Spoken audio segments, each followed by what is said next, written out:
తెలుగు రాష్ట్రాలకు సంబంధించి మిర్చి పంట అనగానే మన అందరికీ ప్రధానంగా రెండు జిల్లాలు గుర్తుకొస్తాయండి. ఆంధ్రప్రదేశ్ రాష్ట్రానికి సంబంధించి ఉమ్మడి గుంటూరు జిల్లా గుర్తుకొస్తుంది. తెలంగాణ రాష్ట్రానికి సంబంధించి ఉమ్మడి వరంగల్ జిల్లా గుర్తుకొస్తుంది.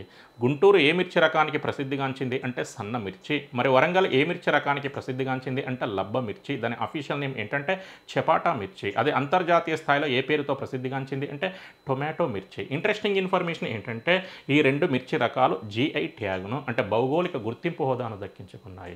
ఈ రెండింటిలో గుంటూరు సన్నం మిర్చి గతంలోనే జీఐ ట్యాగ్ను దక్కించుకోగా వరంగల్ చపాటా మిర్చి ఇటీవల ఎగ్జాక్ట్గా చెప్పాలి అంటే 2025 మార్చిలో జీఐ ట్యాగ్ను దక్కించుకుంది.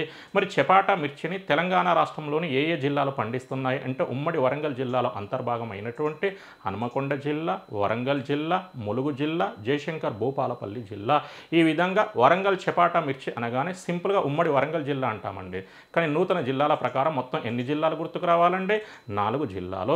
అసలు వరంగల్ చపాటా మిర్చి జీఐ ట్యాగ్ కోసం ఏ గ్రామానికి చెందినటువంటి ఫార్మర్ ప్రొడ్యూసర్ కంపెనీ ప్రయత్నించింది అంటే దుగ్గొండి మండలం తిమ్మంపేట గ్రామానికి చెందినటువంటి ఫార్మర్ ప్రొడ్యూసర్ కంపెనీ.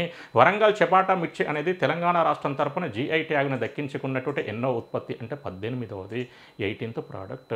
మరి ఆంధ్రప్రదేశ్ రాష్ట్రం తరపున నేటి వరకు మొత్తం ఎన్ని ఉత్పత్తులు జీఐ ట్యాగ్ను దక్కించుకున్నాయో కామెంట్ సెక్షన్లో కామెంట్ చేసేటువంటి ప్రయత్నం చేయండి. Thank you.